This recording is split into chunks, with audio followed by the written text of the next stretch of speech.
welcome everybody once again for Action Theater. Today's feature will be from 2002, War About Vietnam, starring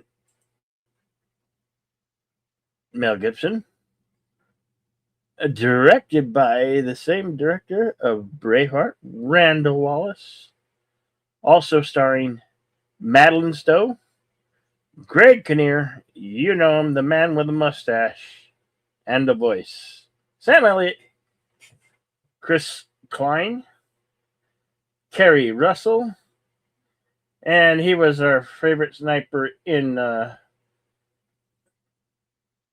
Saving Private Ryan, Barry Pepper. Also, Ryan Hurst was also in Saving Private Ryan. Yes, he was. Jumping from what?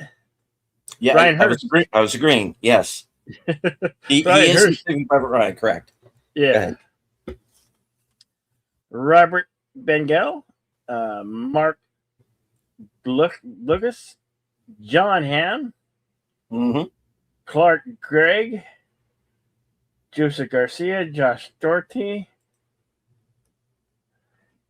Desmond Heron. Desmond Harrington. Yep, from Dexter. Heron. Yep. Dylan Wash. Oh yeah, he's in this. Yeah. I'd forgotten who all was in this. Yeah. Yeah. Yeah. Yeah. Yeah. And read the quick synopsis. All right. We Were Soldiers. This is from 2002. Listed as a historical drama. And it is the story of the first major battle of the American faced the Vietnam War and the soldiers on both sides that fought it. Yes, and based on the novel by two of the guys who were there. Lieutenant Colonel Hal Moore is played by Mel Gibson here, and Joseph Galloway is played by Barry Pepper. So, yeah, kind of a bit of a spoiler alert. The two of them survive. Yeah,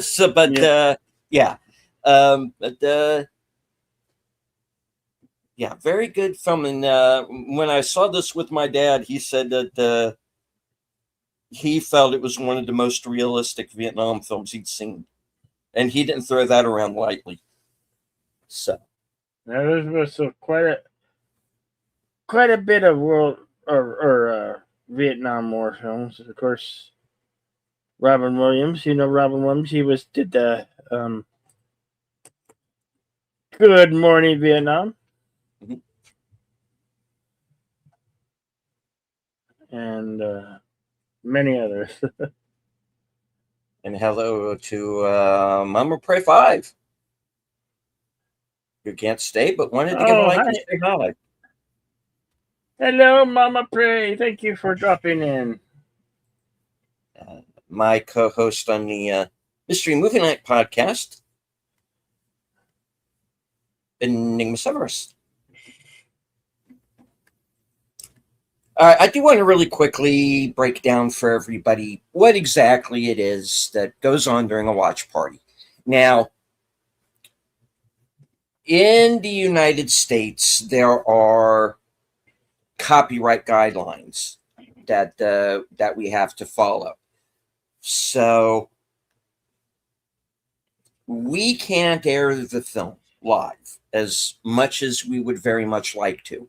The only way we would be able to do that would be to basically turn the movie into a slideshow, cover it in watermarks, or basically have to stop the film every 8 seconds. Needless to say, we would rather bring you the entire film. So here's what we do.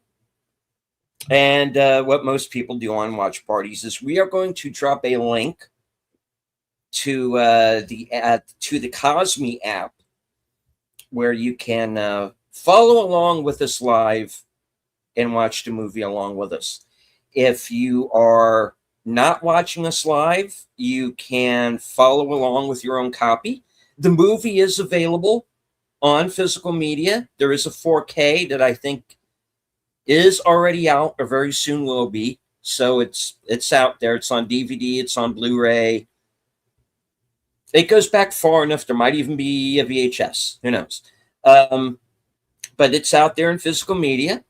It is also available on Fandango at home, and I believe it is also currently on Amazon right now. I might be mistaken about that, but I'm pretty sure. And usually places like Tubi and Pluto TV have large libraries. You can follow along in that way as well. So what Bill and I are doing here today is essentially like a commentary track on a DVD. And what we're going to do is once we start the movie, we are going to put the commentary only banner up on the screen. And that is when you can sync up your copy of the film with us. That's if you are not watching live. But if you are watching live, we do have a Cosme link that is at the top of all of our chats. We're doing the whole vertical thing as well, so people are watching on their phones. Hello to everybody who is watching that way. So you should have the Cosme link in all of the chats, either at the bottom of the screen, either at the bottom of the chat or at the top, depending on where YouTube has decided to put it today. Kind of have to guess.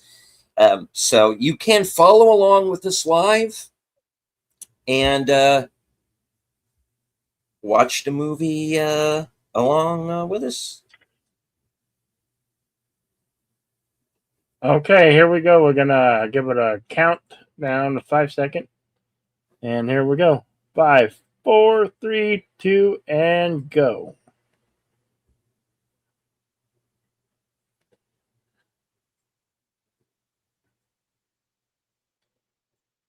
Hello to Faithful Blue Wrench, channel member of the Bird Woman of YouTube, Connie Cleary.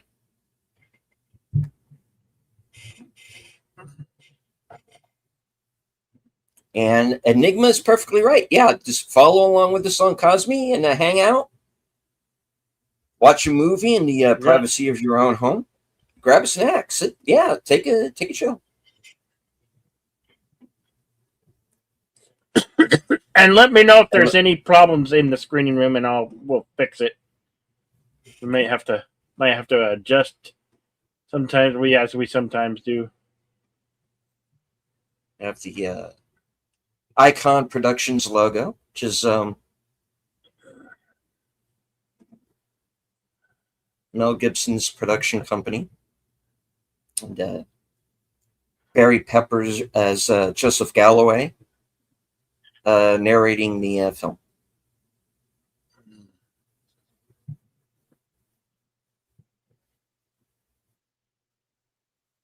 And a hello to Rano4Z6E. Cosme link is at the top of the chat. Please feel free to join us in the Cosme. The film's just started. You haven't missed anything. This is the film starts out in 1954 when the French are still fighting in Vietnam. Drang Valley.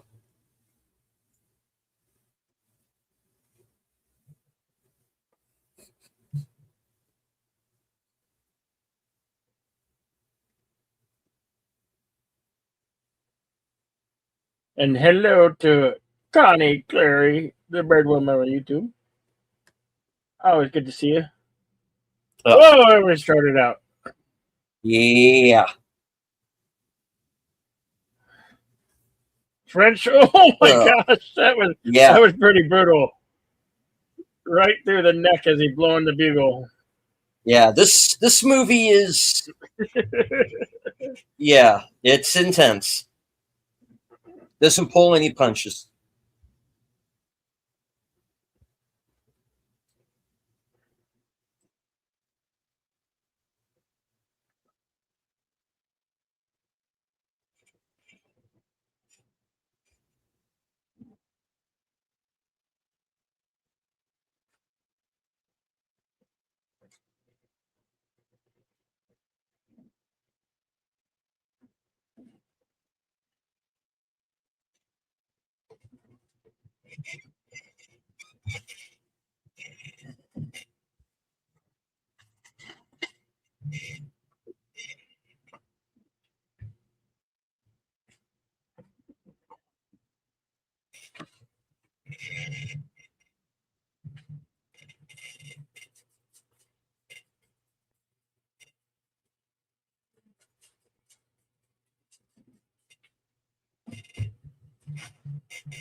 And the fella here plays the Vietnamese commander. You might remember him from the movie Rules of Engagement with Tommy Lee Jones and Samuel L. Jackson. And if they didn't have a bullet, they would have used their benet to stab you right through the. And that's, Yeah. yeah.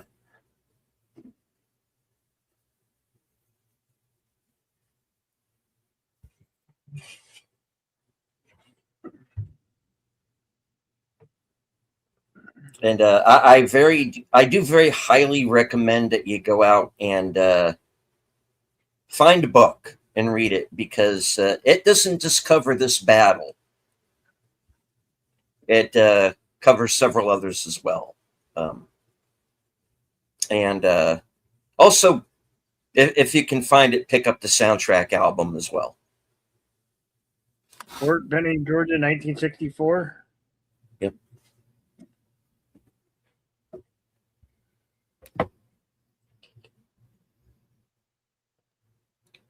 Fella on the left there, he's also in Sons of Anarchy.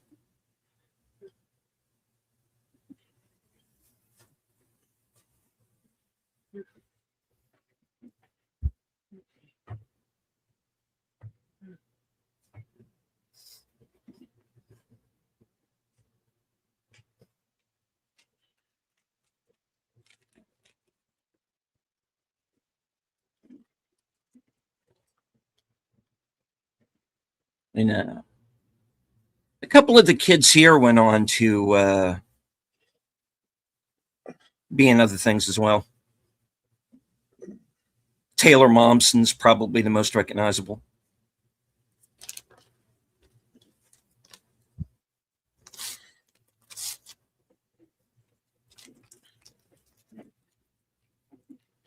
Greg Kinnear was most famous for his show on what was that network? But it was called Talk Soup or something. It was, yeah. The show was called Talk Soup, and was on I believe it was on E. Yeah, Ian Hammett. Mm-hmm. And also became famous when he did the As Good as It Gets with Jack Nicholson and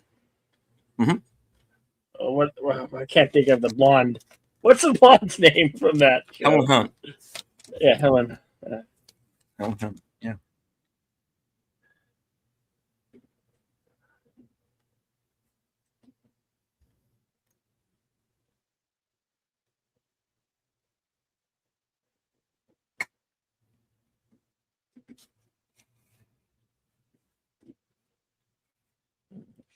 Yeah, that Talk Soup was the inspiration behind my first show here on YouTube, the Insomniac Soup.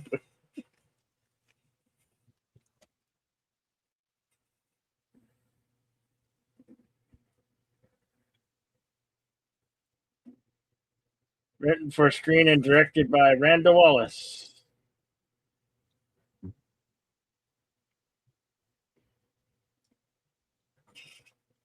Who worked with Mel Gibson in 1995's Braveheart. Mm-hmm. Of course, we meet Greg Kinnear, Bruce Crandall, a.k.a. Snake.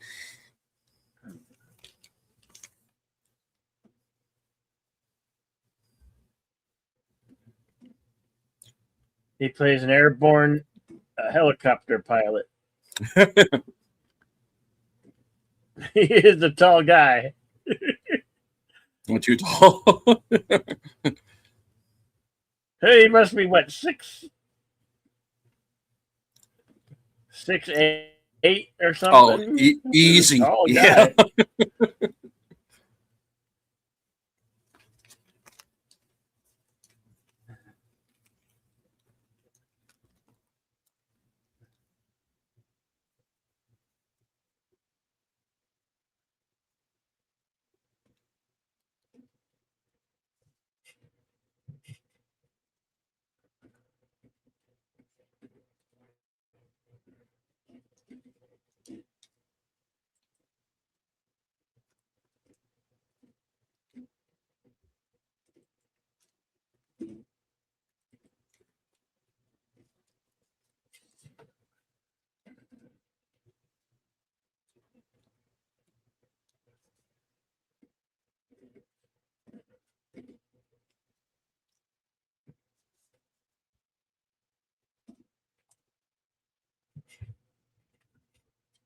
Yeah.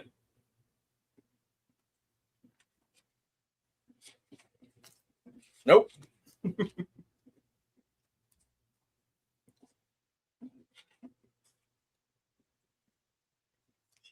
And here we got the man with the stash who has no stash. The man with the The man, the mustache myth, the has no legend. stash. That legendary mustache, he had to shave it. He shaved it off for it.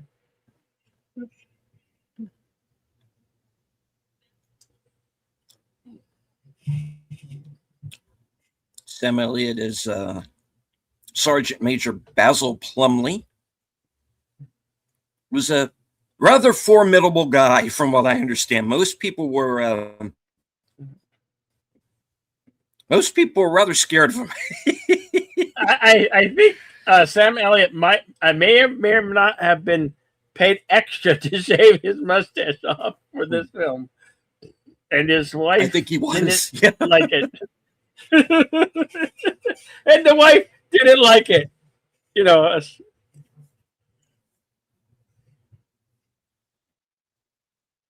you see, Oh, and the guy from Agents of Shield is in this. I just yep, noticed that guy. Clark Gregg, yeah, Colson, John Hamm, of Hail course, you to see there in that FKHD scene, and 2005.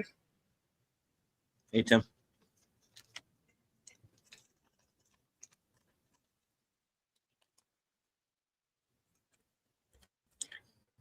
and the guy who's uh, two spaces down on the right from John Hamm there was in the original Nightmare on Elm Street.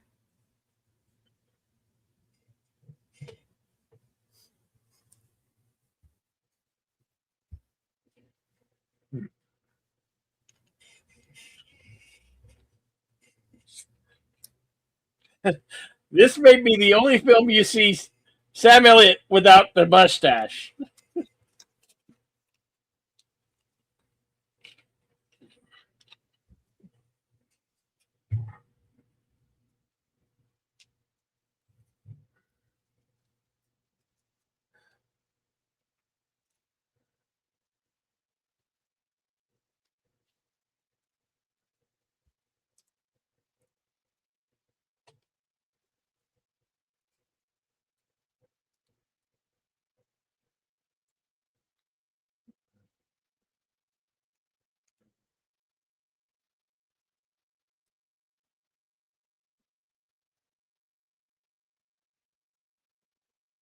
That there is the M60 machine gun, also used by John Rambo in the Rambo films.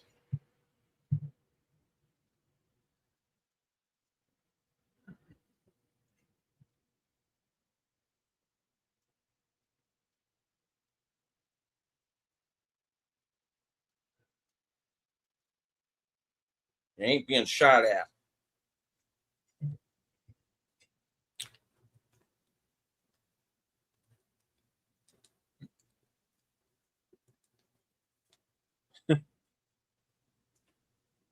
Yeah. Not get on the chopper, get off the chopper.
I think she listened a letter there.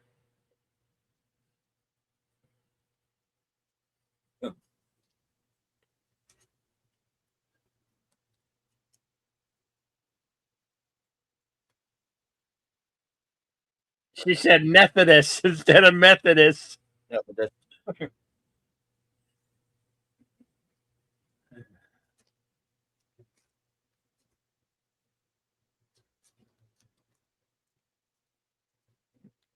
Okay. I don't understand the feet shot that showed that the daughter had bare feet and that he had his boots on.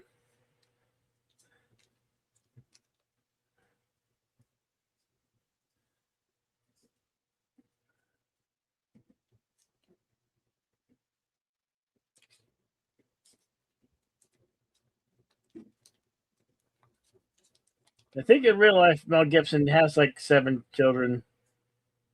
In this one he has what, 5?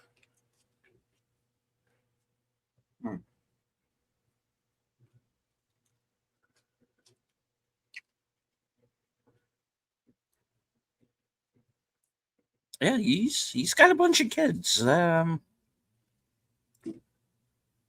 Of course, he gets married every few years too. So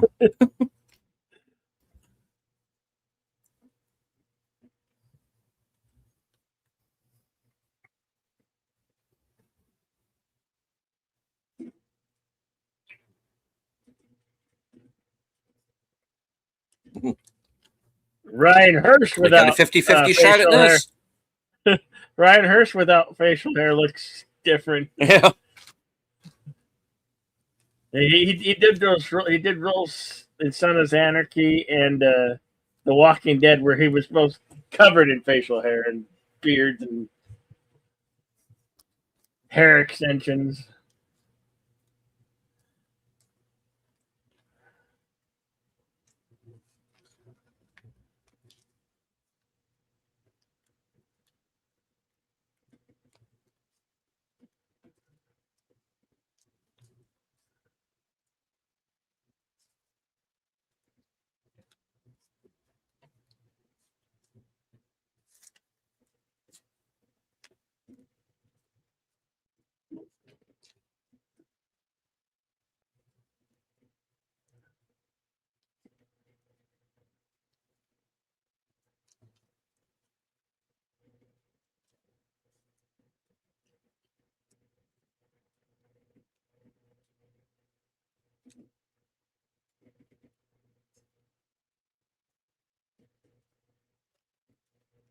And under fire.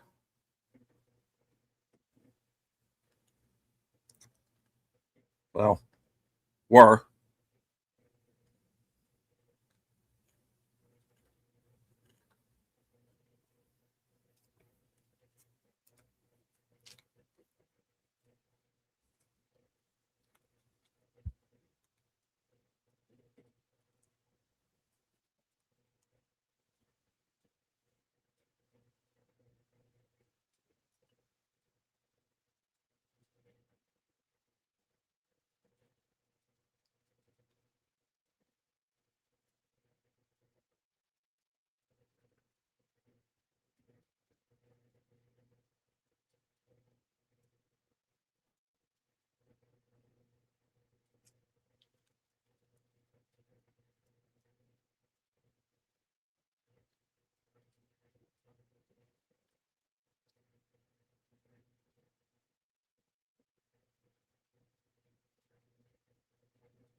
Yeah. You work it out, son. He's It's still supposed to that be man with a beard, grandpa. even though he doesn't have a mustache.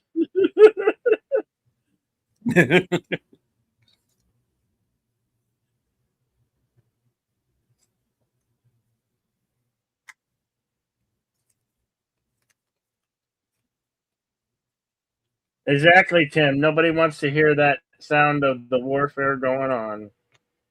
It's just sounds of horror.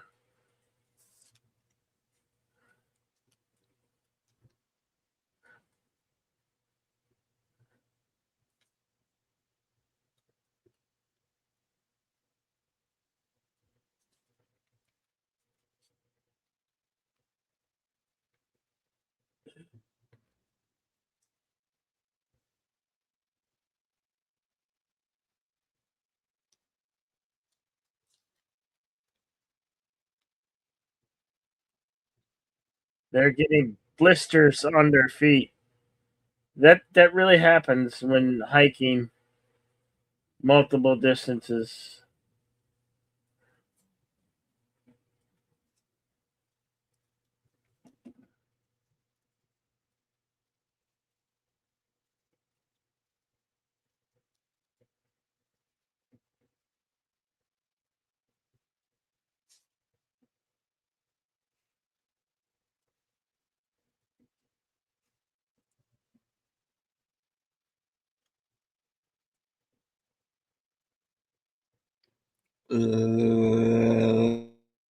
Ladies.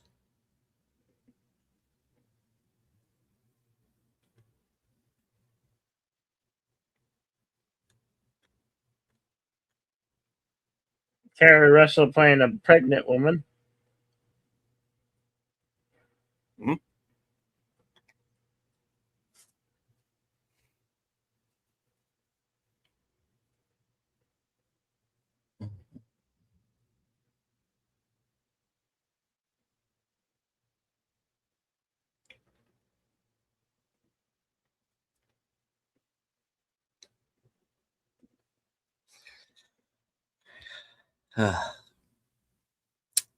Yeah. Welcome to Georgia.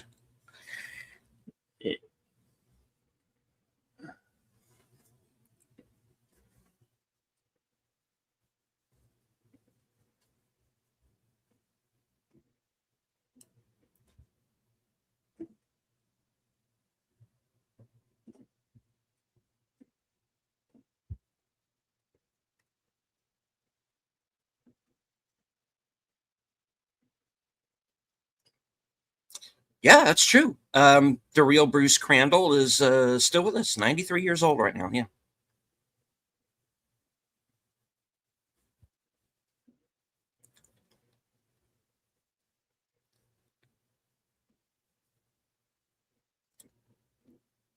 Oh, here we go.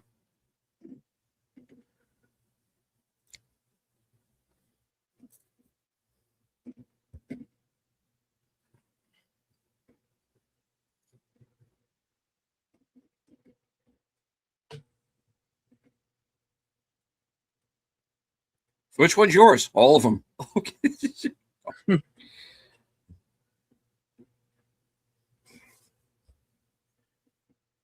Hey, it's the kid from American Pie.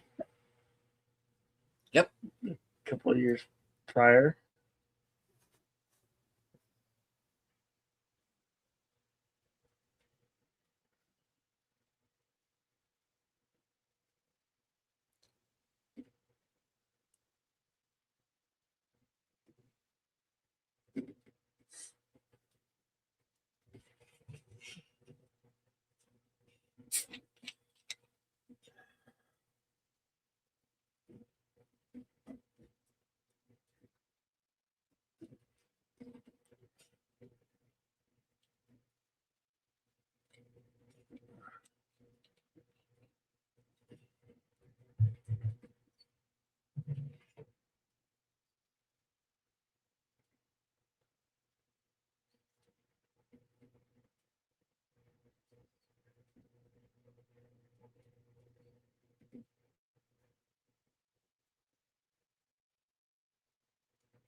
FKH 2005 wants to remind us that Carrie Russell just turned 50 in March. Ah, she's looking good at her age. Yeah. Yeah. Yeah. I'm a I'm a 50ish years of age guy. I don't mind a 50-year-old woman around, especially one that takes care of herself. Not gonna lie.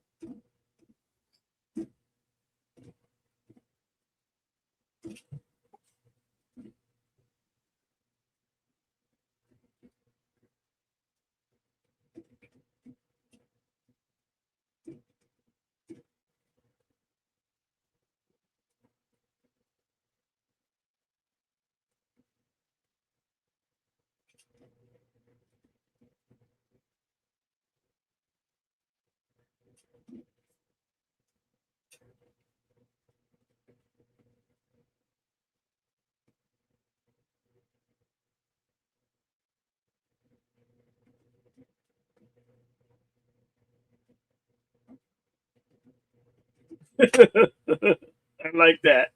A Northern Heathen Parish. Don't listen to them.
So, so she's going to be a Methodist. Yeah, she's going to be a Methodist. Yep.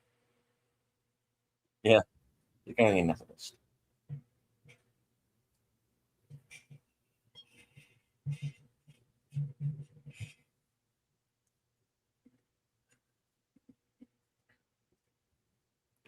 Methodist, which is kind of a cross between Methodist, a Catholic, and a high amount of respect for ostriches.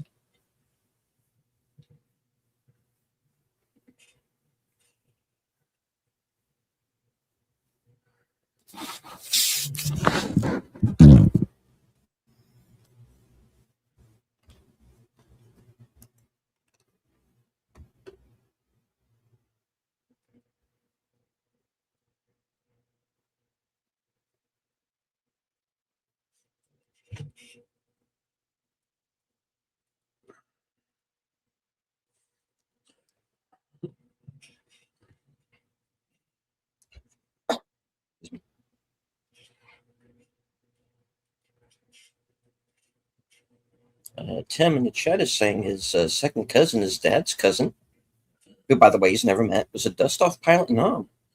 He's also a Huey pilot who shops where he works. I know.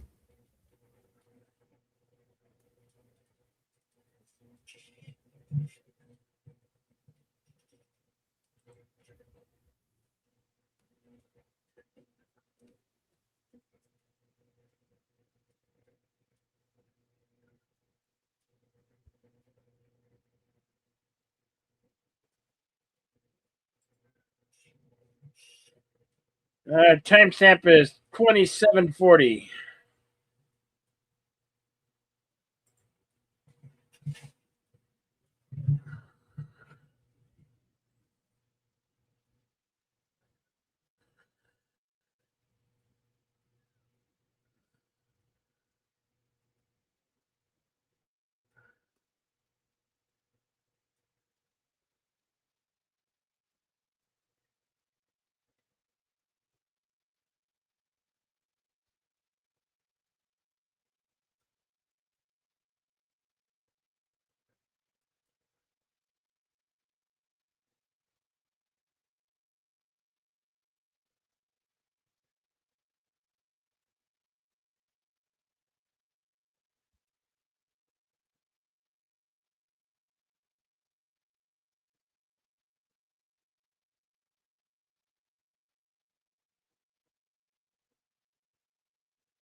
Thanks.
This is the night before their deployment.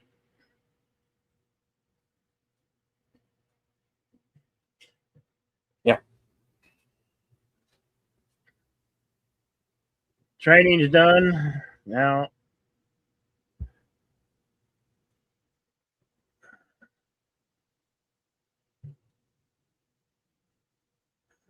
Now it's time for the real thing. yeah.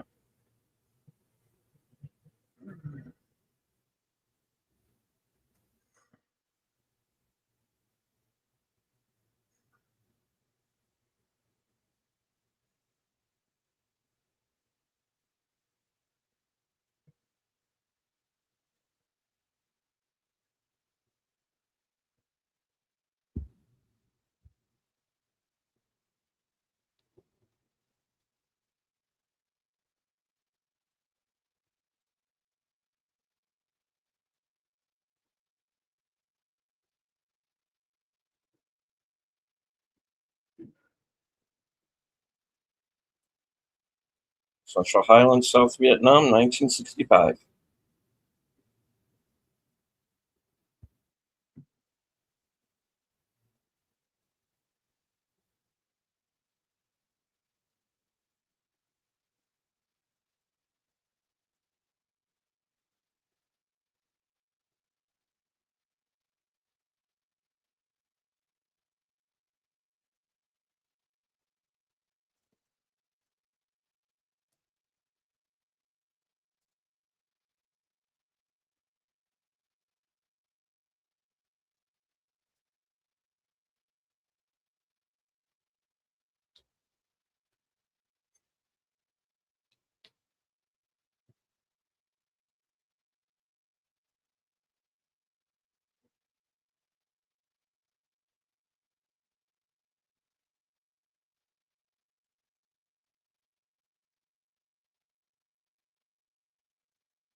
Nope.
hello to Daniel Berry Sports Highlights Hello, Dingleberry. and Gambit first.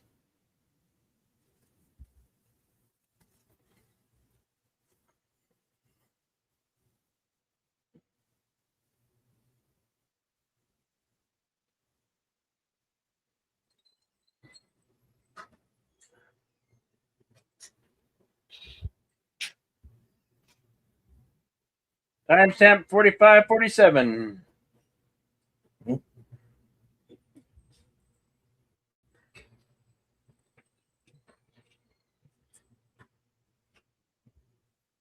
Lizard.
Ten 48 a.m. Landings on X-ray.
No.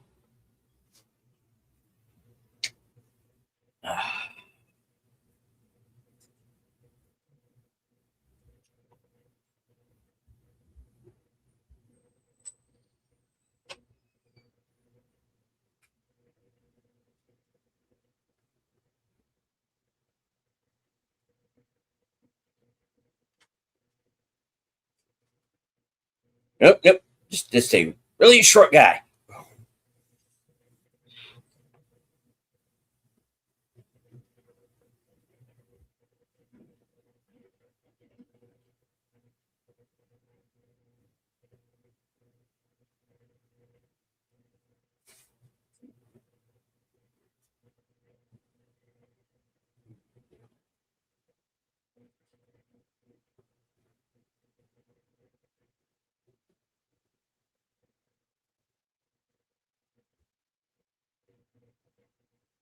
Yeah, well, what else is new, right?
At 15 p.m. to Knoll.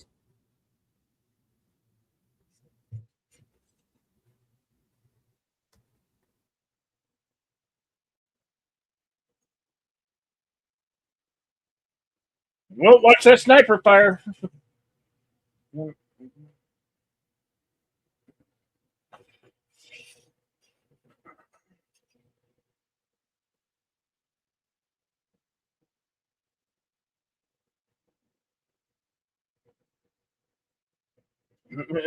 No shit. Yeah, yeah, right. No shit.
You Buffy fans, you're not gonna like this.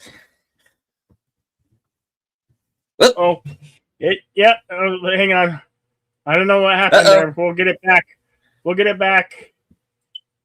oh. All right.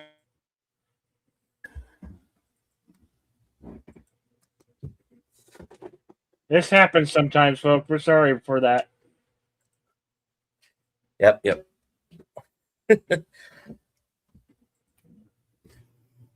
Happens on live sometimes, folks. We'll be right back with you. You won't miss anything.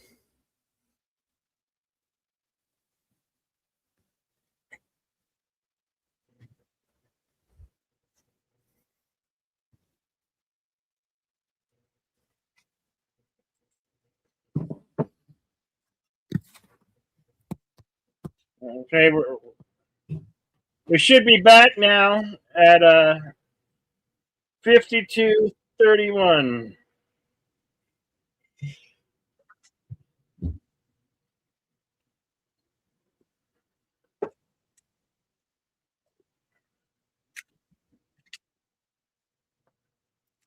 You guys have it back? Yeah, yeah, we're back. We're back. Yeah.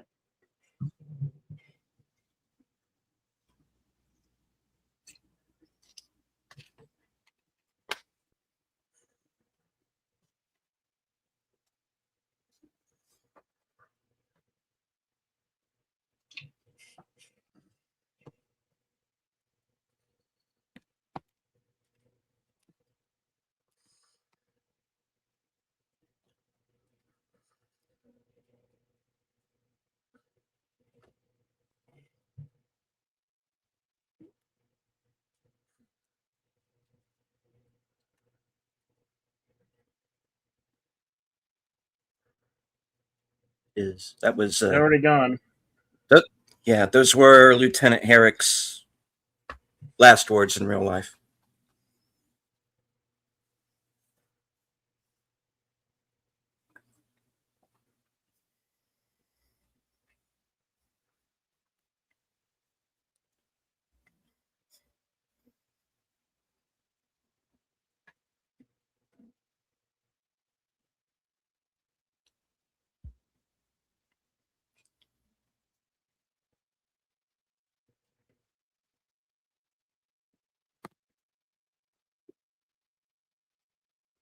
Oh, the enemy's getting close. I tried to sneak up on the wrong guy, didn't I? Landing zone Falcon, Yep. 5 miles away from X-ray.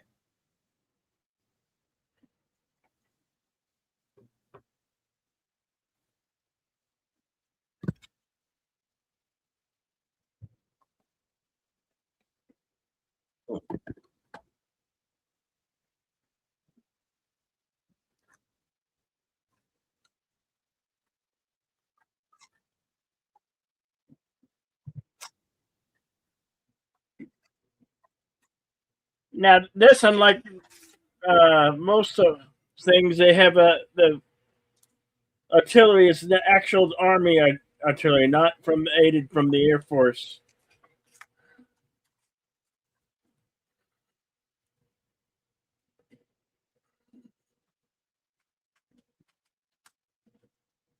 And unlike most movies on Vietnam, this isn't a movie about the politics. This is a movie about kind of tactics, really, you know, and Yeah. kind of what actually happened on the day. It wasn't trying to. I mean, it's still an anti-war film because by the end of this, you don't want to see anybody on either side die. You've kind of had enough by the end. But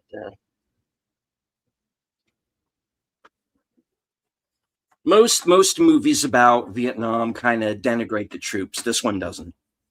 Now you have to jump off the hill. Yeah, you got to physically jump off the helicopter now. Yeah.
Children seven them the creek bed. And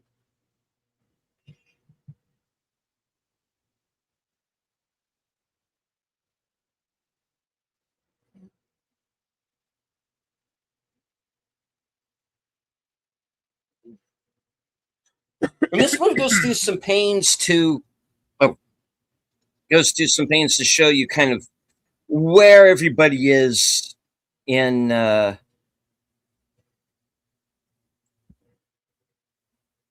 at one point or another. I'm forgetting the word, but that's how well directed this is. You can, even though we're cutting back and forth to these different locations, you can, kind of where they are.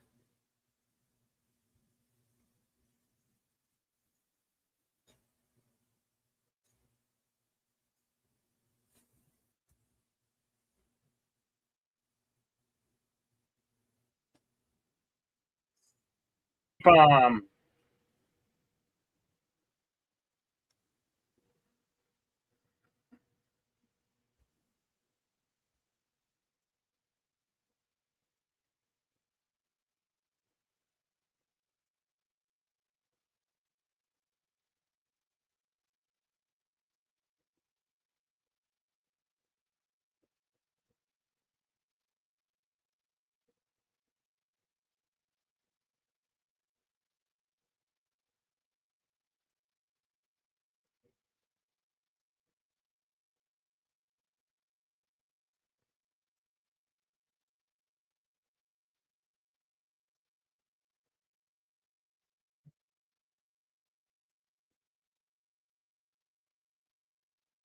Oh.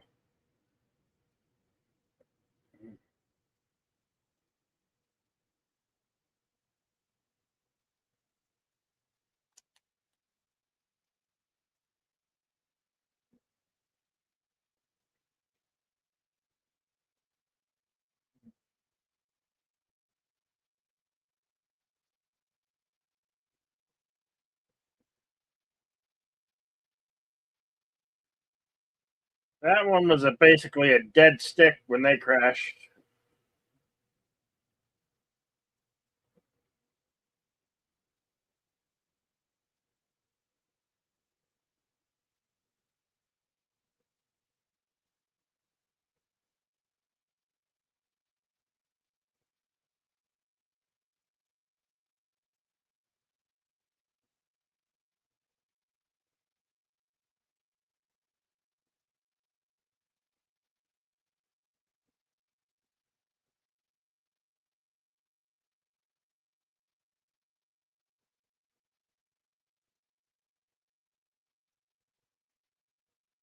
They're all coming now.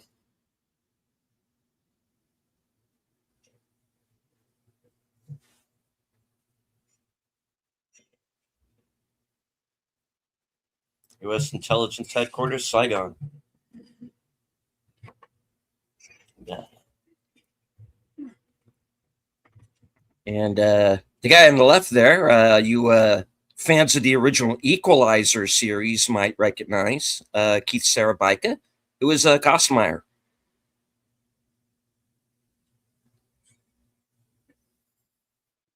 And when they brought his character back into Denzel Washington films, they cast Pedro Pascal, changed his name, and made him the villain. Watch the original Equalizer series, is basically what I'm saying, folks.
Hasta la bye bye. That's for those of you who forgot you're in a Mel Gibson movie.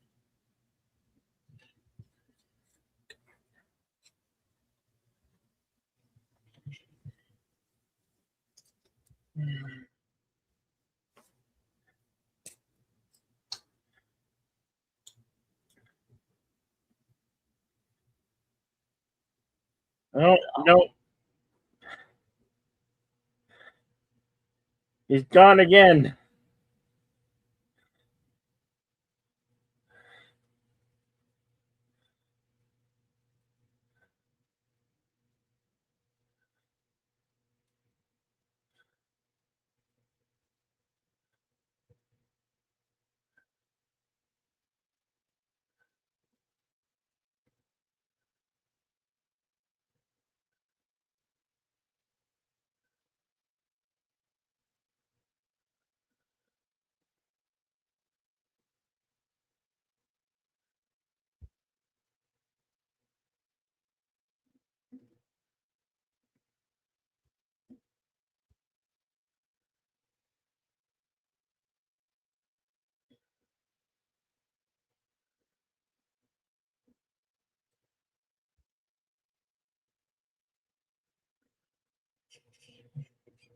The 3:34 Knoll, p.m. The Knoll. 3:34 p.m.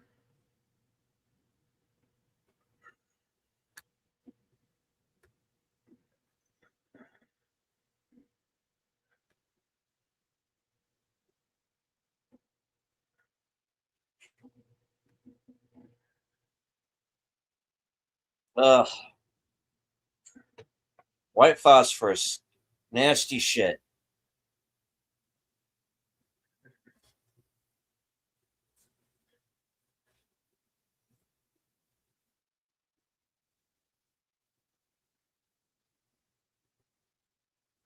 Ugh.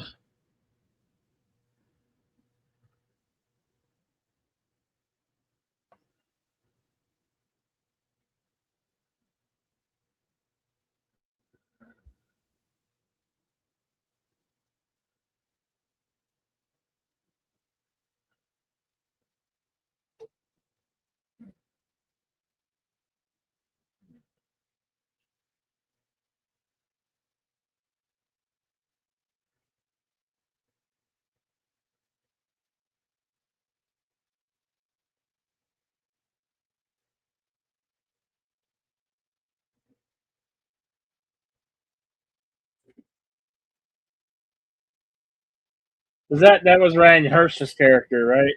Yeah, yeah.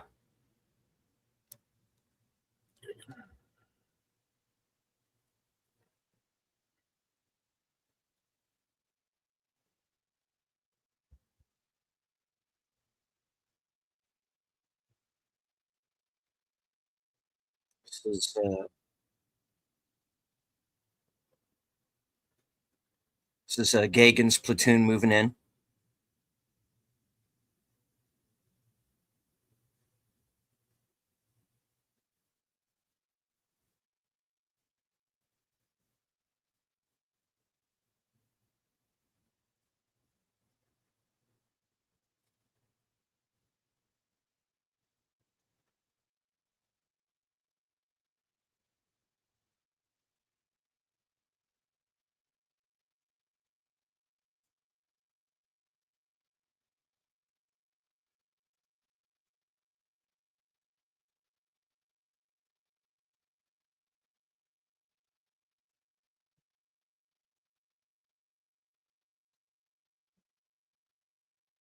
Oh, these guys are just getting slaughtered.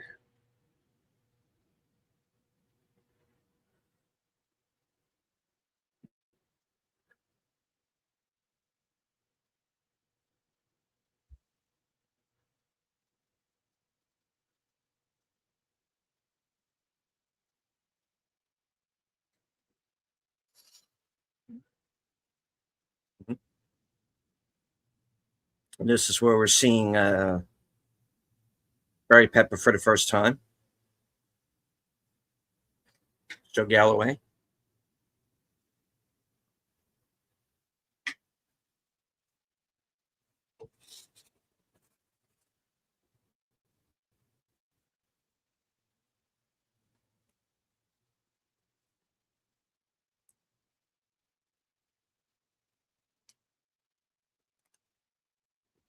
Yeah, you wait for different types of marksmen. This film, military photographer.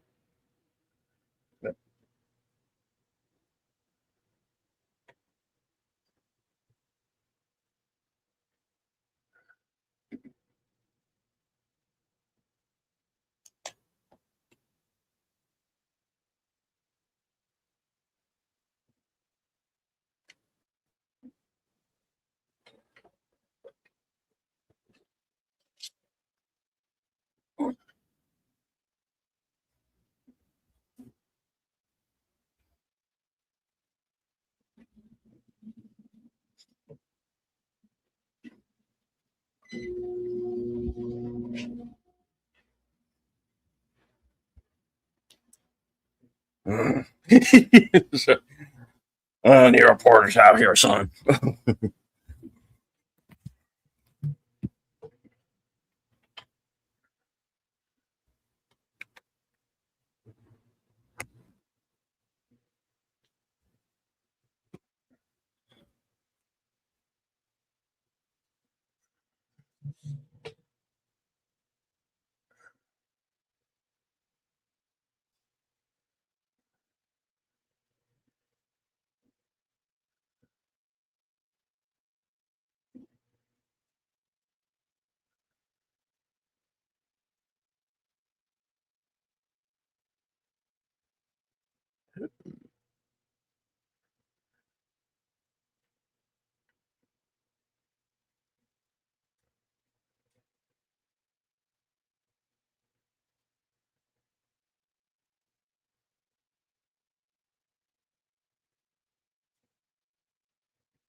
Can't kill him. He has to play Jay Leno later. Mhm. Daniel Roebuck in a cameo. I think that's the only time in the movie we see him.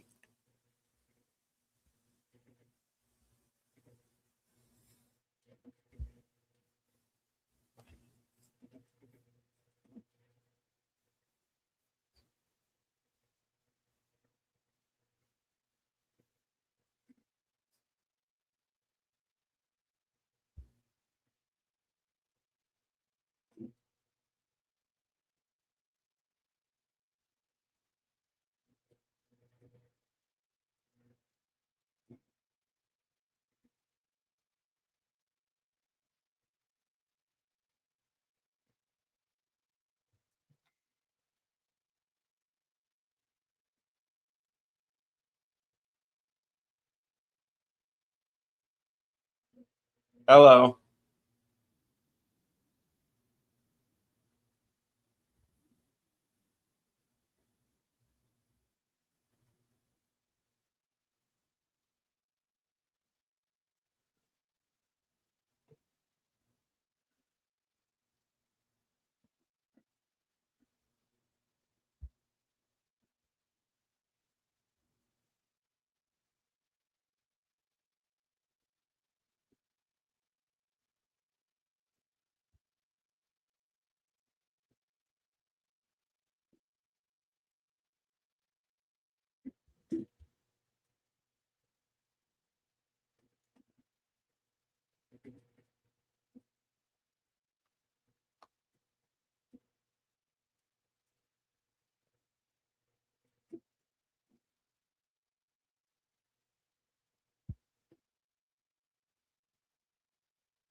It's so frustrating because it's like they're right there. They can't Yeah, move. You know.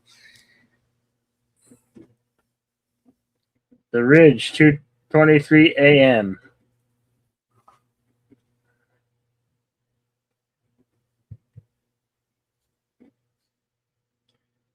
And we're about halfway through it. 1 hour, 13 minutes, and 17 seconds.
They're coming in waves, big waves. Now, when I saw this movie the first time, I found the editing of this film to be very confusing. What you're actually seeing here when they cut back home to Madeline Stone, Carrie Russell, and this is actually happening after the battle is over. These scenes.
and she's going to freak out because she thinks he's dead now.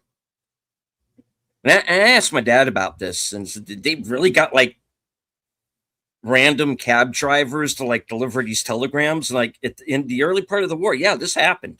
Stuff like this.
And we're also kind of getting some spoilers here because we haven't seen this woman's husband get killed yet. So you're like, the fuck? You know? What are we missing?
Okay, take care, Connie. Have Timestamp fun. 1 hour, 24 minutes, 10 seconds. Yeah. No worries, Connie.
Ah, yes, the fire on fire 3 shots and anything that looks suspicious.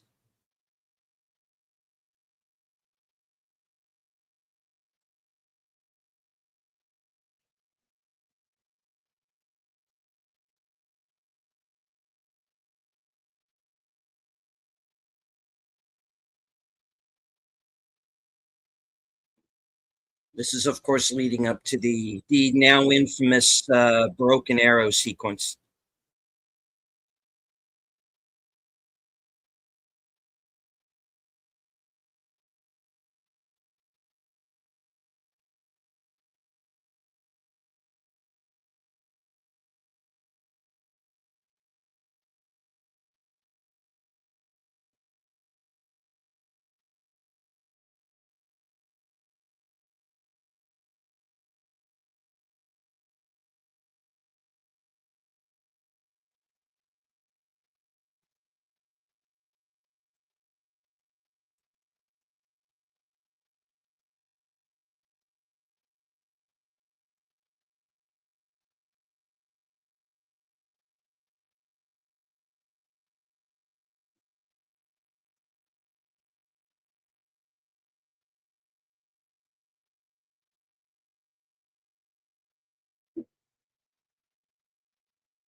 Bullet jumped up and bit him in the ass.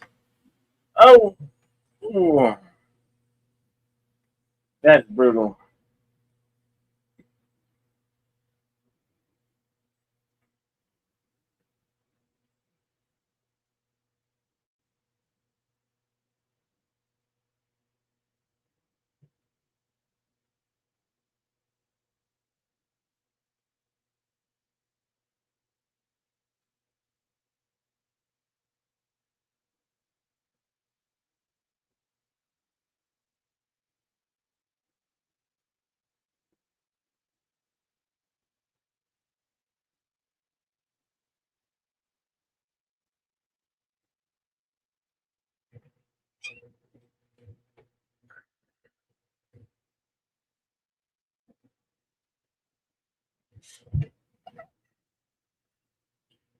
Catching that band-aid to the edge of the rifle.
He got the camera shot right out of his hands.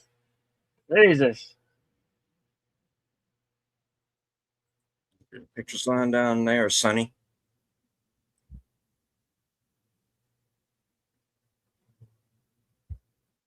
This thing today, boy.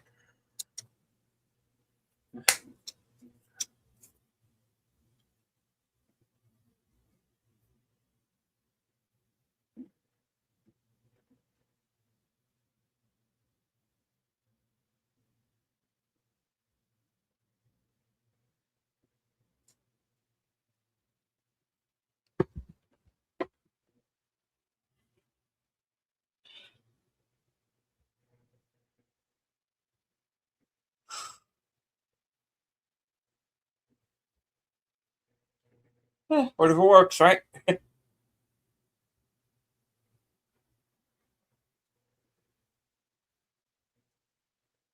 Here they come.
Ain't over yet.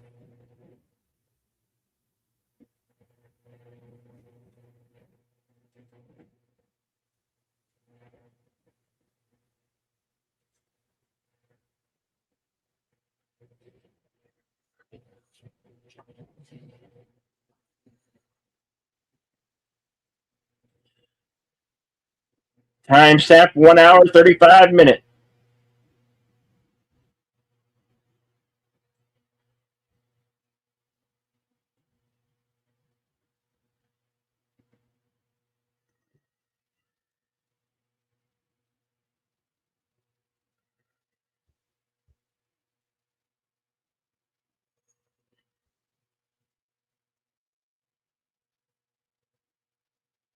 Broken Arrow.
Oh shit! Incoming. Yep.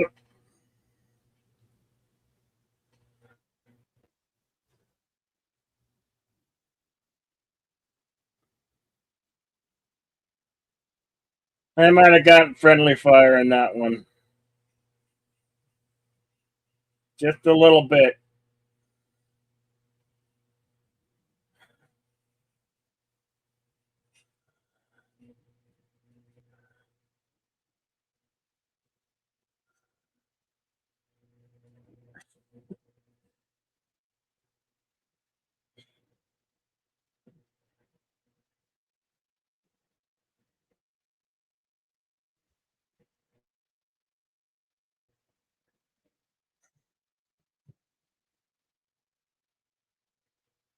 I don't have time to be on fire, damn it.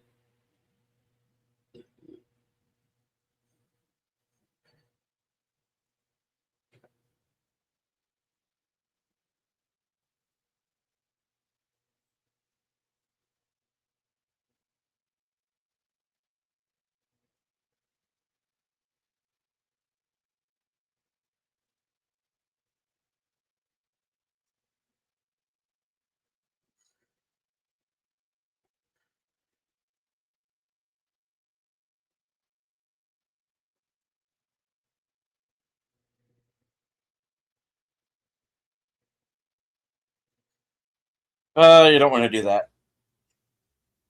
Ugh.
And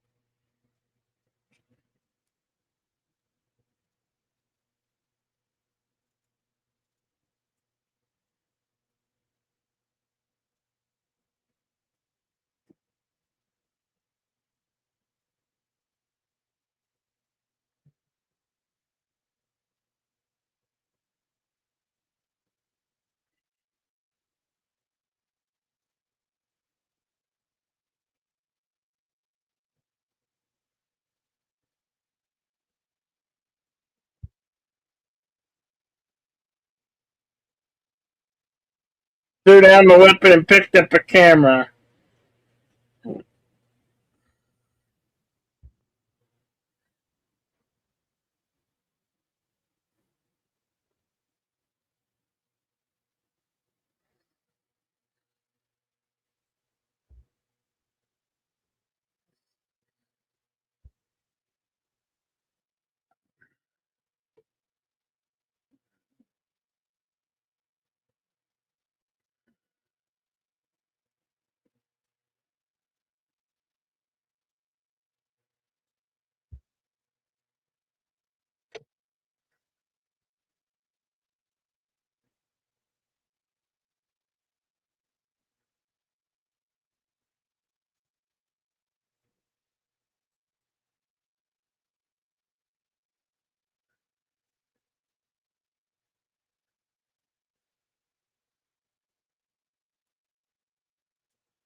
Yeah, they're still there, barely holding on.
They're looking for the men who are unaccounted for, of course, are Jack Gagan and Willie Godbolt.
No.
Nope.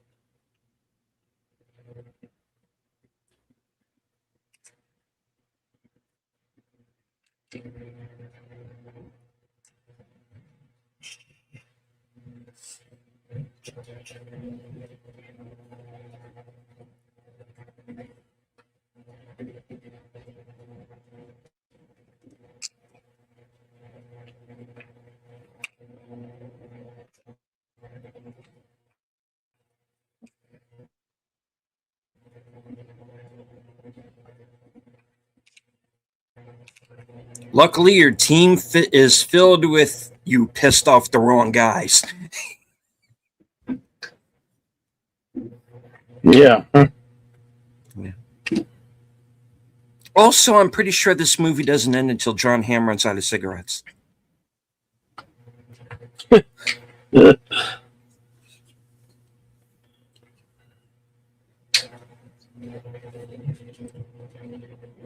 Custer was a pussy.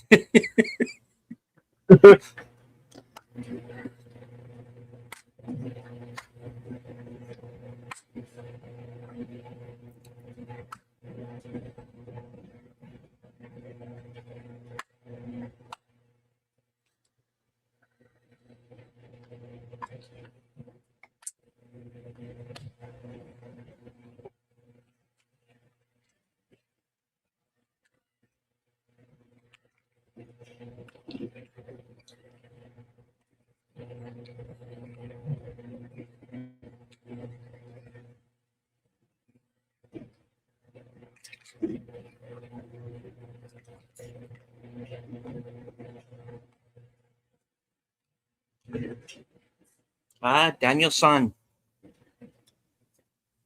The trick to blocking a punch. Don't be there.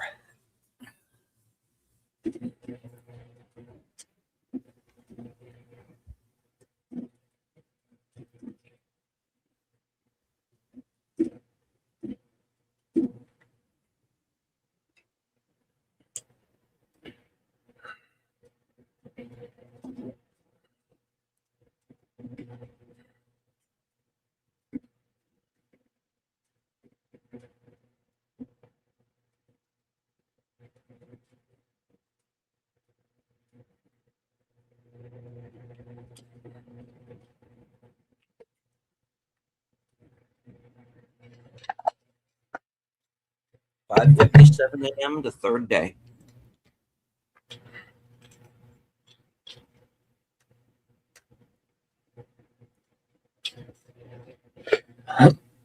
Guys, barely awake on the M60 gun.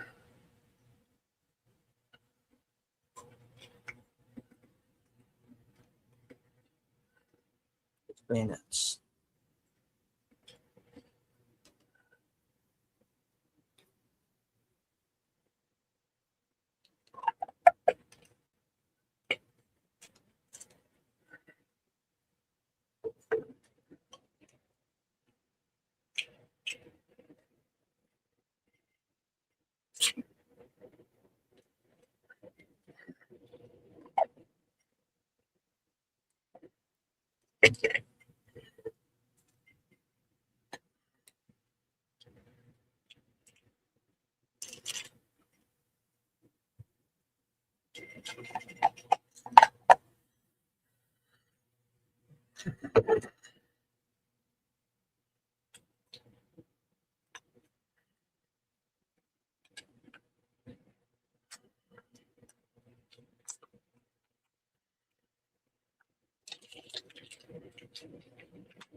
Apt.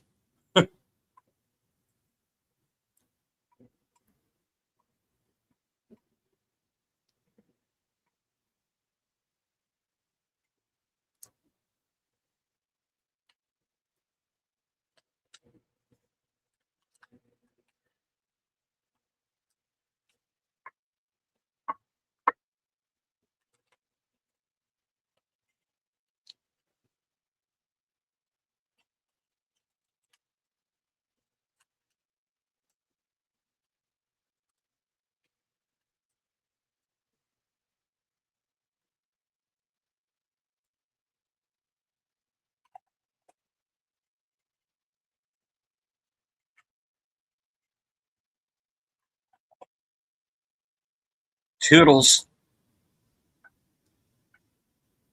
And snake shit saves the fucking day.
Ah, the tourists are here.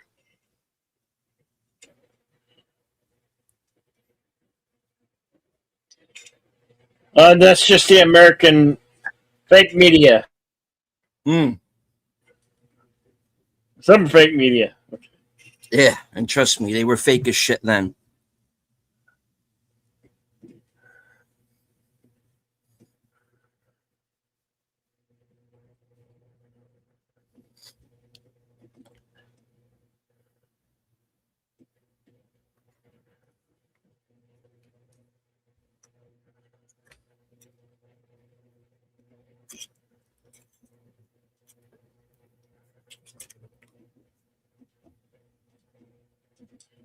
How dare they ask those questions and Yeah. not get punched? I'd be wanting to punch some journalist right then.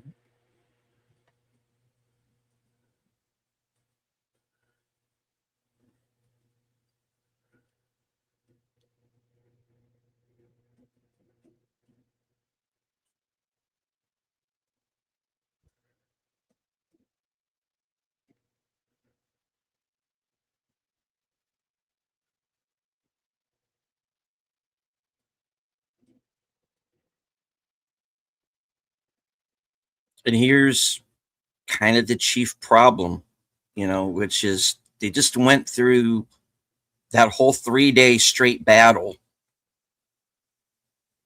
All And those guys killed on both sides. And then you just pick up and you fly off.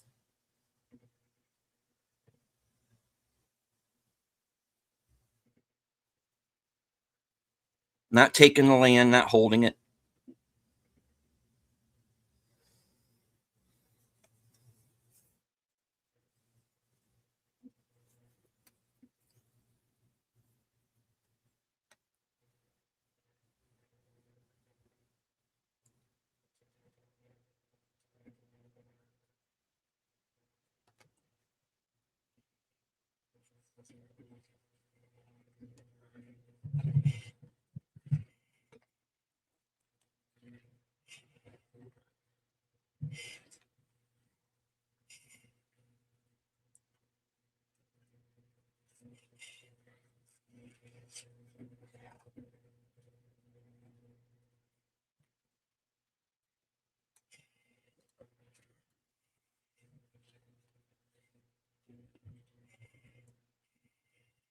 I like what he tells Barry here.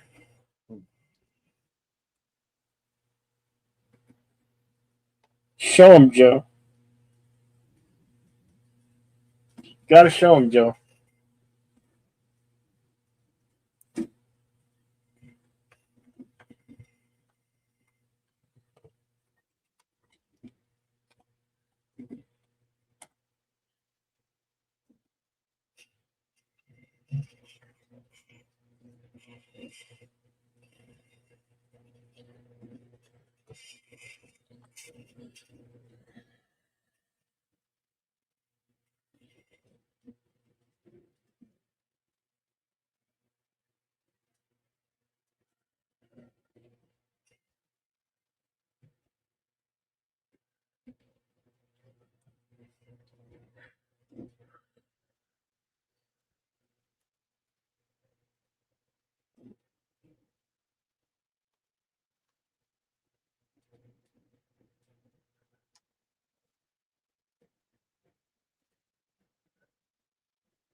First man to step off and first last man to step on. Hmm.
Yeah. He removes the American flag from that broken branch and then he returns it. Yeah. Out of It, respect. it is a sign of respect. Yeah. Because he's right, because he knows what's going to happen, because he went through the French and probably the Japanese before that. And yeah.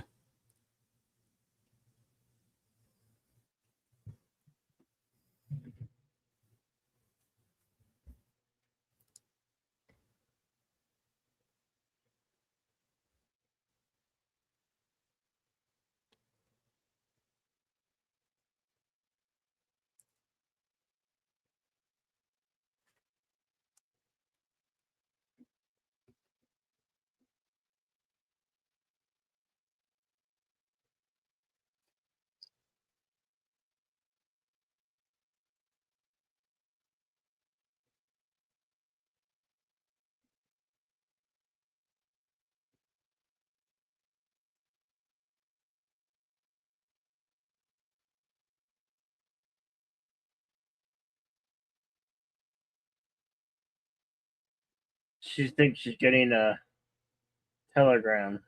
Hmm. But it's her husband.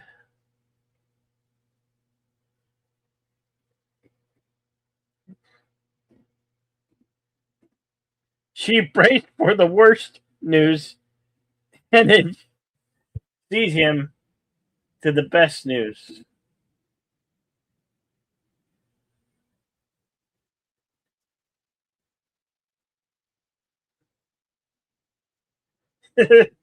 You can wake up now. You can go back to Daddy's home.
Here we are at the Vietnam Memorial. Mhm.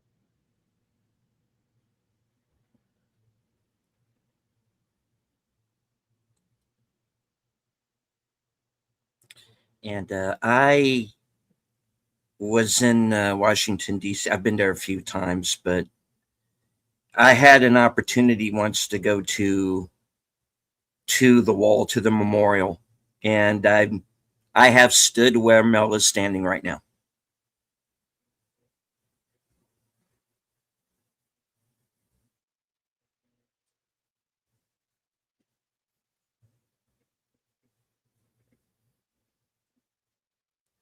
And they're going to go through every name that was lost.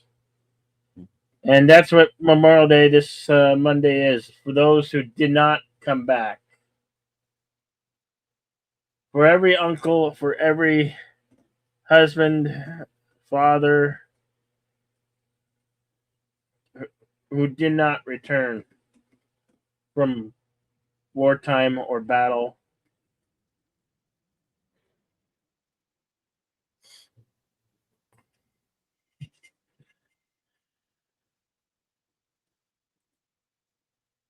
So that was We Were Soldiers.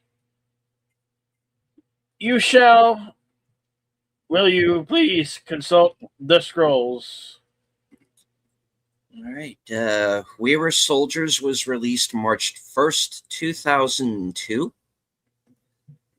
Estimated budget of 75 million, going on to gross over 115 million worldwide.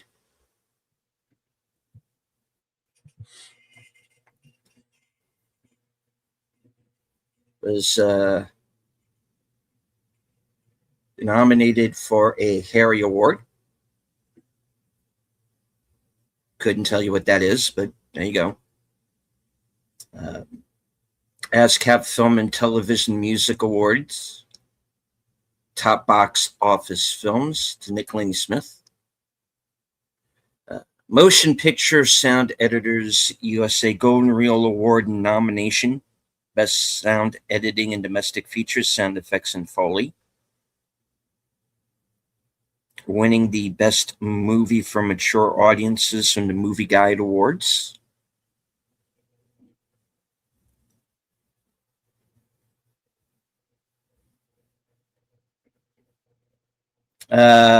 Winning the Yoga Award for Worst Foreign Film. Fuck off, whoever you guys are. Yeah.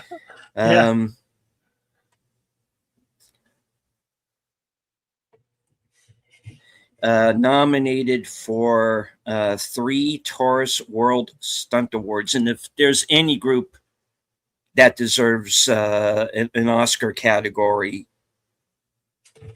it's stunt artists. Best Fire Stunt, Algodo, Spencer Sano, large planes drop bombs on a battlefield, setting the field on fire. Viet Cong are engulfed in fire and stuntmen perform full fire burns. Bombs continue to drop as stuntmen emerge from large explosions. Best Stunt Coordinator and or Second Unit Director featured Alan Graff. You might not know that name, folks, but trust me, in a lot of the movies that we've shown on Action Theater, that man's been in them at some point or another.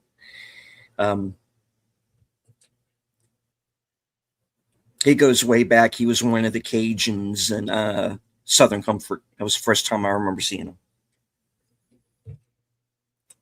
Best Fire Stunt, John Meyer and Spencer Sano. Large bombs ignited. 2 soldiers are caught in its flames. 2 stuntmen perform full body burns, while other soldiers sealed themselves in the blast.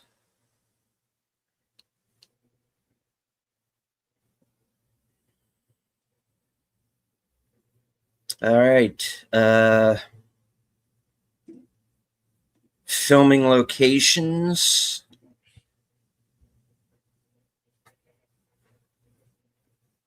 Pasadena, California.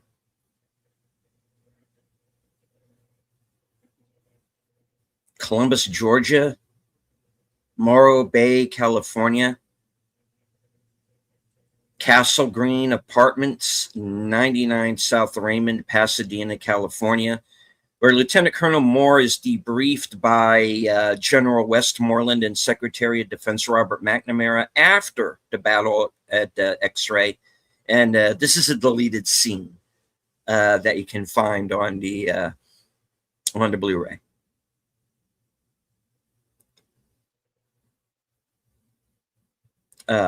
Fort Hunter Liggett, California, for the battle scenes. All right. And the rest that I'm about to read off are all in Fort Benning. 178 Miller Loop, Lieutenant Colonel Moore's base residence. 174 Miller Loop, Captain Metzger's base residence. 153 Sigerfoos Road, Doughboy Stadium's 7th Cavalry Ceremony.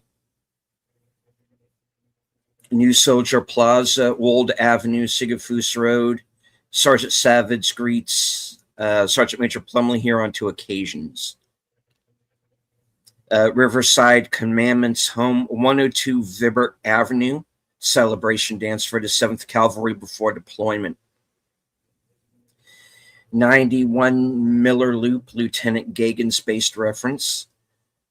Burr Street between Holt Street and Chesney Street. Moore family arriving at Fort Benning in their station wagon with U-Haul trailer driving by stag display airplanes.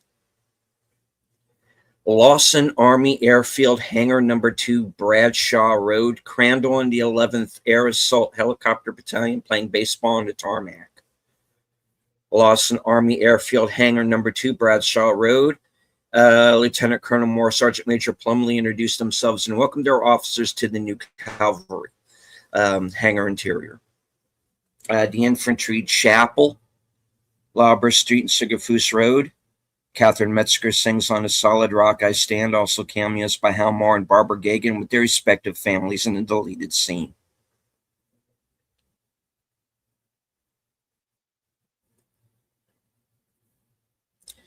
All right, and on to the trivia. The entire film was digitally color corrected at full 2K resolution.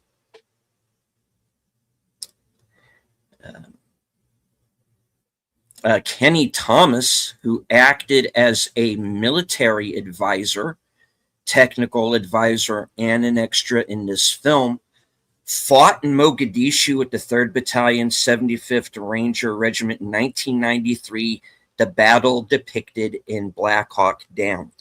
On that same trip where I went to the memorial,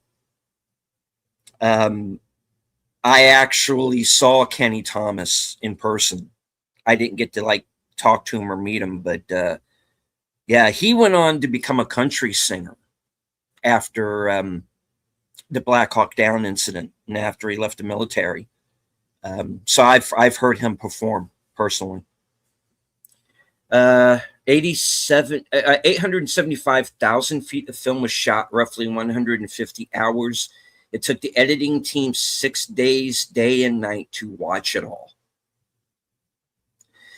During the last year of production, sound engineer Steve Bartkowitz consulted the Frederick Military Academy alumni webmaster Richard W. Abrams, went uncredited, to determine which French bugle call would have been played during the opening massacre sequence. For historical accuracy, Abrams was also called upon to determine if the bugle call would have remained the same today as in the year of the massacre. The bugle call was found on a French military website and forwarded to Bartkowitz.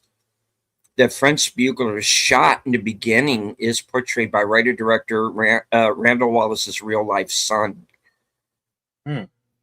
A good amount of the musical score is based around the song Sergeant Mackenzie, which plays during the closing credits of the film. A theatrical re-release in September 20th, 2002 in Arizona saw the world premiere of Randall Wallace's sonic whole overhead sound format, on which the cinema's audio system features a new ceiling speaker channel to convey height information. The mix was created by Mark P. Steckinger in association with Dolby Labs and Tadeo Soundlux. The A6 intruder footage was originally shot for Flight of the Intruder.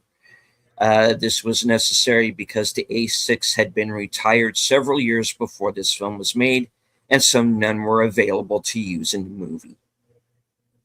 Although many of the names are never really seen or said throughout the movie, very careful attention was paid to ensure every member of the company was represented properly in the film. For every person that was a member of the company in real life, there was an actor on screen, most of whom resembled the actual soldiers themselves. Was originally scheduled for a 2001 release, but that was pushed back so Chris Klein could work on American Pie 2. The closing music, Mansions of the Lord, has become the unofficial Army funeral hymn. It was used as the recessional at former President Ronald Reagan's funeral. A total of 3 soldiers were awarded the Medal of Honor for the battle represented in this film. Joseph Marm Jr. received his shortly after the battle. Ed Freeman on July the 6th, 2001. Ed Freeman, a.k.a. Too Tall. And Bruce P. Crandall on February 26, 2007. Freeman and Crandall were helicopter pilots who flew frequent relief and resupply missions into the heart of the battle when the medevac choppers could not approach. The first scenes in Vietnam show a battalion sign that says Gary Owen. This was the famous marching song of the 7th Cavalry and is actually one word. Moore's unit is redesignated the 1st Battalion of the 7th Cavalry, General George Custer's, in the film Little Big Man. Custer's unit plays Gary Owen while they commit the massacre at Washita Creek. The ammunition pouches used by many of the actors in the movie were the short version, designed to accommodate the 20-round M16 magazines. These pouches, however, were not issued until 1968, 3 years after the film was set. Before this film was made, the short-style pouches were common and readily available, but because the props department bought so many for filming, they are now very rare collectibles on the surplus market. One of the real-life officers who survived the battle was Lieutenant Rick Rescorla, who is the main figure on the cover of General Moore's book on which the movie was based. A biography of Mr. Rescorla's very interesting life was published in the mid-2000s called Heart of a Soldier.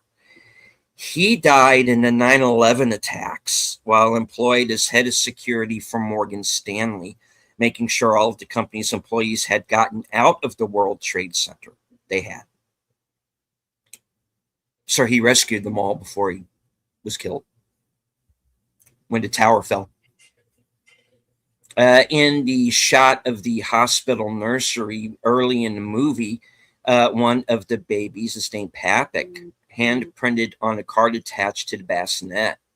Michael Papik is the armorer for this film, and given the massive scale of the arms and ammunition needed for filming, he played a central role in creating this movie. In fact, in the credits, he is listed as Master Armorer, and 3 assistants are credited as weapons armorers. It is doubtful that any other movies ever needed and credited 4 armorers.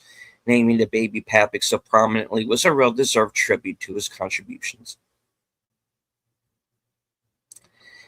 Dennis Leary was considered for the role of Bruce Crandall. The barracks out of which the soldiers file before loading the buses belonged to A Company, 1st of the 107th Parachute Infantry Regiment Airborne School. They are just across the street from the scene where they load the buses. The road the buses are traveling on is the 1st of the 507th PIR running track. Machine gunner specialist Bill Beck returned home and became a greeting card artist with Hallmark Cards in Kansas City, Missouri. Approximately 40 years later, he was awarded the Silver Star for his service in Vietnam. Joseph Galloway was awarded a Bronze Star for gallantry for carrying wounded men to safety at the Battle of Haidian in 1965. He was the only civilian awarded the Bronze Star during the Vietnam War. According to American sniper Chris Kyle, this film is shown to U.S. Navy Special Forces recruits to inspire them before they begin the Hell Week stage of their SHIELD training. Oh. The bugle call for halt used by the French outfit in the opening scene was the call for forward march in the U.S. Army during the Civil War. Mel Gibson, who portrayed Colonel Moore in this film, is also famous for his role as Detective Martin Riggs in the Lethal Weapon film franchise. In Lethal Weapon, the Battle of Haidian is mentioned by Riggs' his partner, Roger Murtaugh, who states that he escaped being seriously wounded or killed in action while serving there, only because his friend took a bayonet in the lungs for him. Patrick Saint-Esprit and Ryan Hurst both appeared on Sons of Anarchy. Yep. However, they share no scenes together in this film. And honestly, I'm not 100% sure they did in Sons of Anarchy either, to be honest. Anyway, most of the rifles used in the film are actually the M16A1, identifiable by the forward assist on the right side of the rifle. The M16A1 was not introduced until 1967, but it was likely used in place of the historically accurate M16 in the film, because the latter would have been nearly impossible for the film's armorers to acquire in the numbers necessary for the film. The first M16 had design flaws that caused serious jamming during fire and was recalled so the A1 could replace it. The recall of the rifles is probably the biggest factor in contributing to their scarcity for this film. Some of the helicopters were added to the screen digitally in post-production. The photos are production stills from the movie. The real Galloway says he wishes they'd used his actual photos from the battle. I agree. Yeah. The movie's 6 Huey helicopters were rented from private donors and not the military. Some Vietnamese actors in the movie had actually been in the North Vietnamese Army. And I'm willing to bet you that first guy they find. Yeah. Yeah. Written all over his face. Yeah. Madeline Stowe spent time with the real Julie Moore to learn, quote, what it was like to be a service wife. According to sound designer Lon Bender, the movie has around 10,000 gunshots. Makeup artists made the soldiers look dirty by covering their faces in clay and wiping it off. Most movies don't film in chronological order, but this one was filmed in sequence, so when the soldiers leave for battle, so did the actors. According to Randall Wallace, the excitement was, quote, tangible. Mel Gibson calls the real Hal Moore an old knight in shining armor. He also calls his character's relationship with Basil Plumley good cop, bad cop. Yeah. Randall Wallace wanted to cast Chris Klein because of his warmth and authenticity. Many of the women in the film are soldiers' wives in real life as well. Mel Gibson has a big family, so he was completely comfortable around all the kids. Before filming, the actors went to a 2-week boot camp. Mel Gibson said it was the celebrity wimp version, but he thought it was hard anyway. The production tried to make most of the effects practical, which means the explosions were real and not computer generated. According to the real Joseph Galloway, when he visited the set, he couldn't even shake the hand of the actor playing Jimmy Nakayama. I got to think that brought back some stuff for him. Yeah. Ryan Hurst improvised the scene where he trips. Yeah, that was a nice addition. The real Joseph Galloway stepped out of the movie theater during a scene, but still approved of the film. His explanation was, that was my nightmare for 36 years. I don't want to see it again. According to Greg Kinnear, the real Bruce Crandall is, quote, larger than life, but he told me he was petrified. John Hamm later said in tribute to Sam Elliott that the then 58-year-old actor participated in the boot camp training along with the cast without exemption. Harold Moore retired as a lieutenant general. He died February 10th, 2017.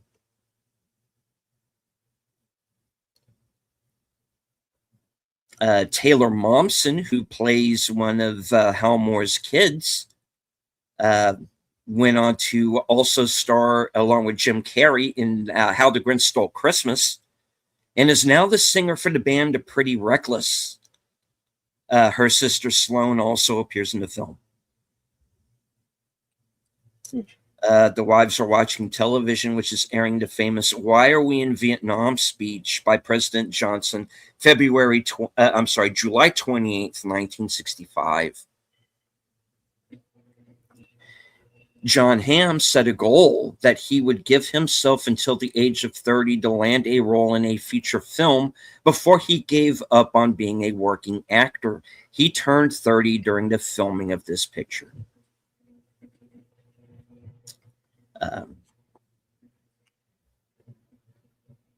The operations officer, Captain Matt Dillon, who's played by John Hamm in the film, later commanded the 2nd Battalion, 60th Infantry, 9th Infantry Division in Vietnam in 1969, succeeding Fred Keith Mahaffey. Fred Mahaffey would later become the youngest 4-star general in the modern history of the U.S. Army.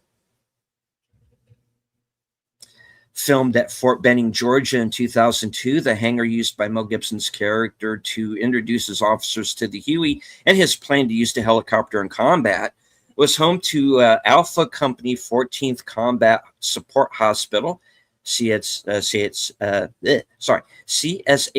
Alpha Company was the medical portion of the CSH, pronounced like cash, consisting of emergency medicine, ER, intensive care unit, ICU, and intermediate care ward, ICW, pharmacy, laboratory services, and radiology X-ray technicians, X-ray services would also be included, as patient administration and medical maintenance personnel, soldiers from the headquarters and Bravo companies of the 14th Cash. The song "Hold On, I'm Coming" was not released until a year later in 1966, the year after the battle.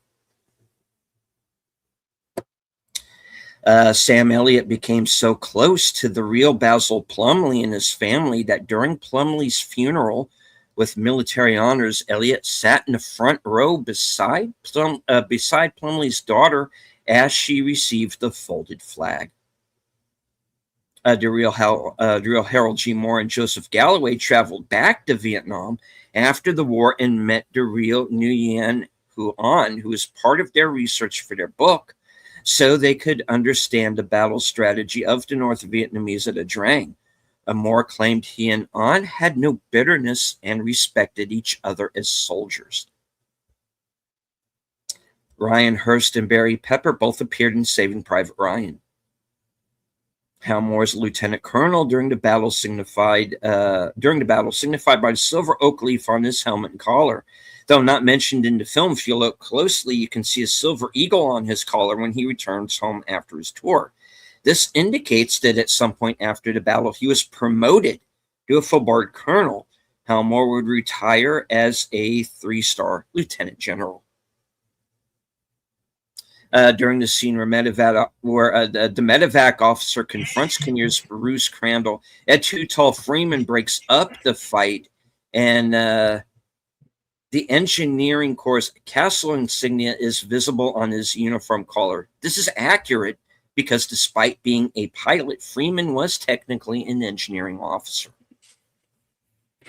The Army did not see aviation as an independent specialty until 1983 and sourced its pilots from volunteer officers effectively, quote, on loan from their controlling career brands, i.e. armor, infantry, artillery, quartermaster, etc.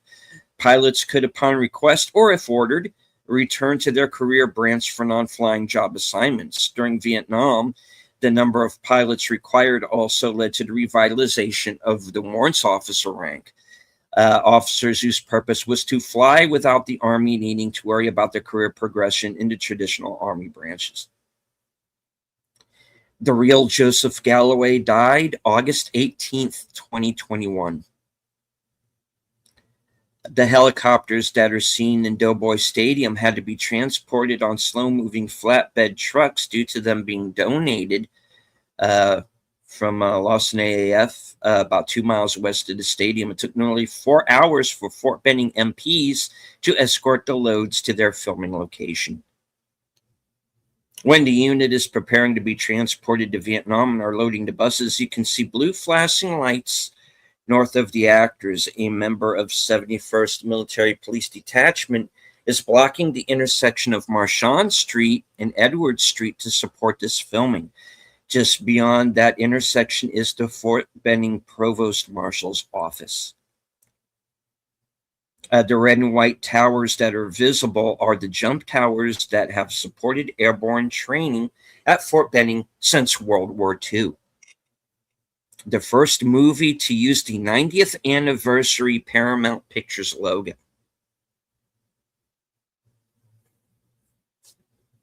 Okay.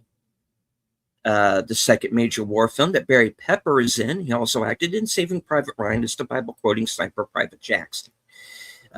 Breakout role of John Hamm. The film cast includes one Oscar winner, Mel Gibson, and 2 nominees, Greg Kinnear and Sam Elliott. Galloway says that he wanted to understand the war. The war is one of independence against France, a historically cruel and racist colonial power. Though the leader Ho Chi Minh had been an outspoken fan of Thomas Jefferson, including in the film's speech, the U.S. rebuffed him and sided with France, which was a key ally against the communism in Europe. The understanding that Galloway sought was that when a country sets aside its high ideals for political considerations, such a thing can backfire in horrific fashion. This film is unique in that it presents the NVA as soldiers fighting against a foreign occupier and not as monsters.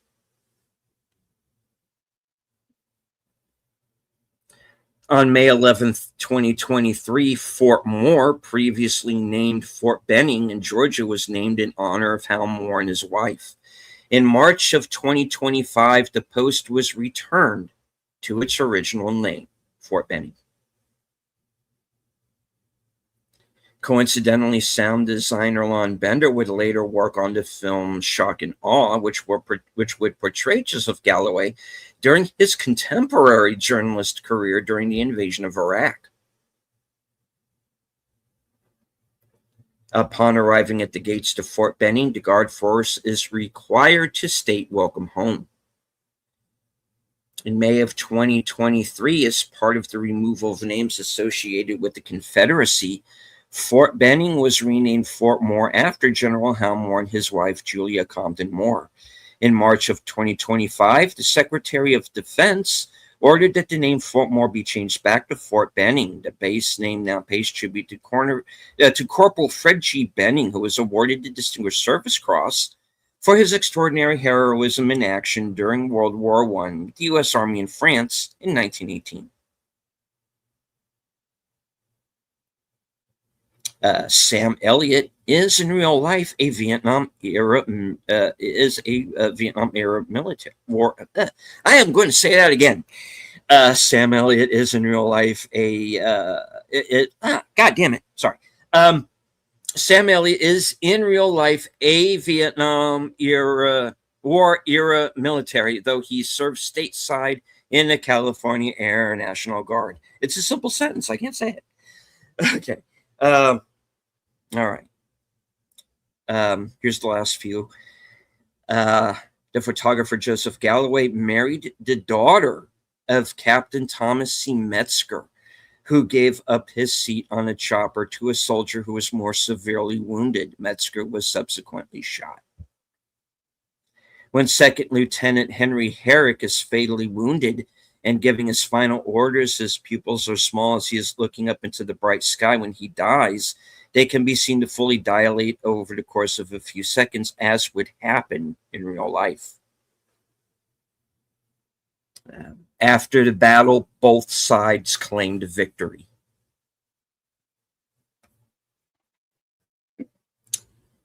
And that is it. The scrolls are closed.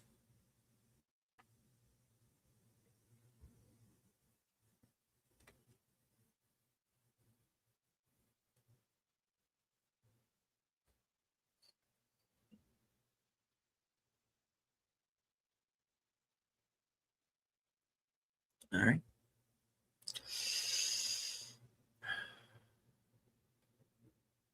Yeah, there's a lot more out there that you can read. Like I said, read the book by General Moore and Joe Galloway. IMDb can be light on things, and like I said, the book does not just cover this battle; it covers several others. So please go seek it out. It's out there. Please read it. And like I said, pick up a physical copy of the film if you don't have one. And also the soundtrack album as well. All right. I do want to remind everybody that our Salute to the Troops, our month-long Salute to the Troops, will continue. This upcoming Sunday at 4:30 on Western Cinema Presents, as Bill and I complete the second half of the Gettysburg miniseries.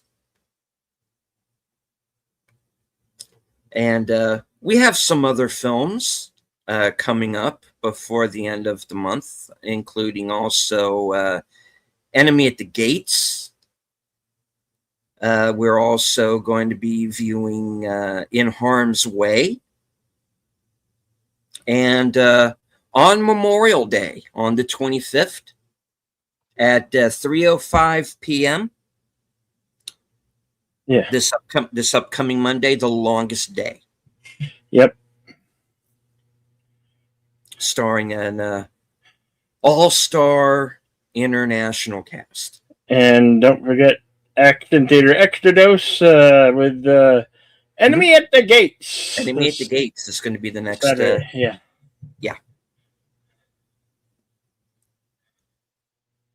So yes. And what did I say? Yeah, Enemy at the Gates on Saturday as Extra Dose. And then Gettysburg on Sunday. The conclusion of Gettysburg, yes. Yes, and then Monday, The Longest Day. And then next Thursday, In Harm's Way. Mm-hmm. And we're going to round out the month Saturday the 28th. That is Saturday, right? Saturday the 28th? No, I think it's Friday. Or is that a Friday? It's Friday? You sure? Yeah. Anyway, we're going to be rounding out the month with Thursday the 28th. Yeah. Okay, Thursday the 28th with 1917.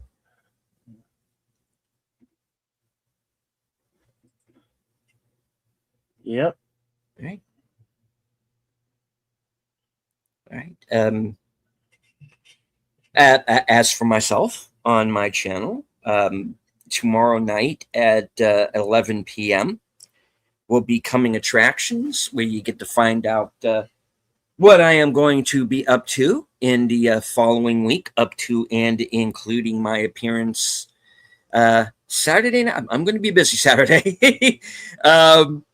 Saturday night, I will also be joining Big Al Presents, along with Troy Pacelli and Netters Network, for Films with Friends. And we are going to be watching the Disney movie Tangled.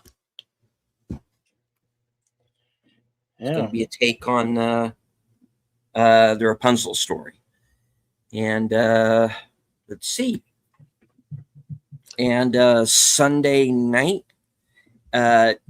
because the Gettysburg episode is probably going to run a little bit long. We have a pretty extensive trivia section there as well.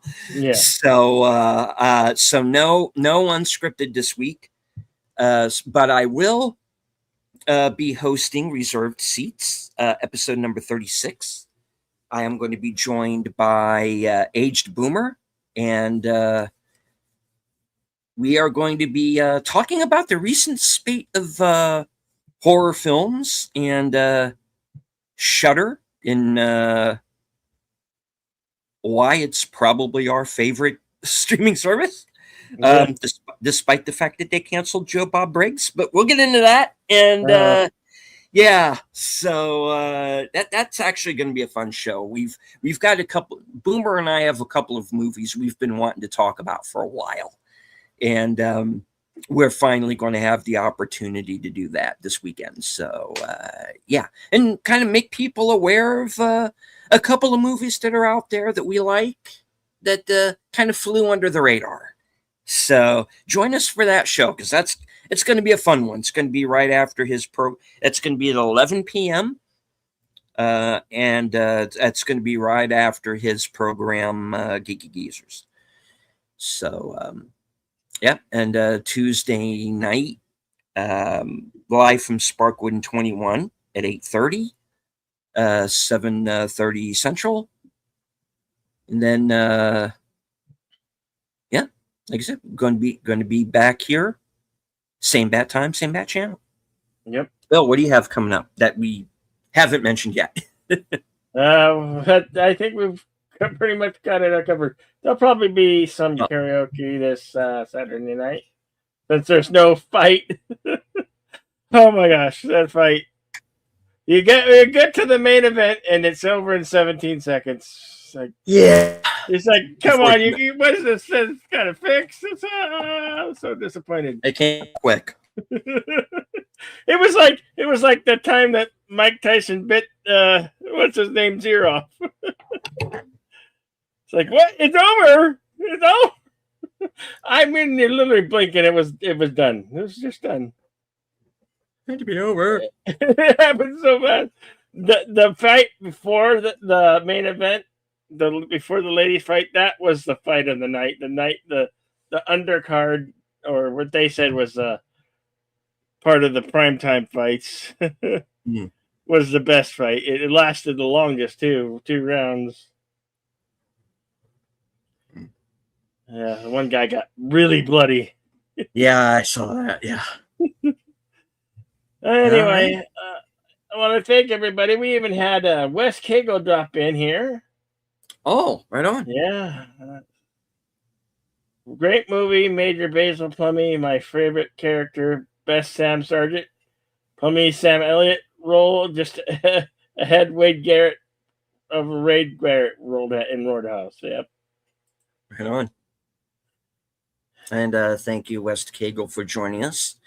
Yeah. And thank you to everyone who joined us in the chat. Of course, Enigma Severus, as well as Gambit the First, Daniel Barry's, yeah, Mama Pray, and we had Connie Cleary, Daniel Barry Sports Highlights, FKHC 2005, sometimes known as Tim. And we had over 140 people watching at one time or another during the course of the show. So thank you to everyone who dropped by or who might still be with us and are lurking in the chat, which is fine. You don't have to engage with the chat just as long as you enjoyed the show. Hit the like, share out the stream, say hello in the comments, suggest a film. Yes.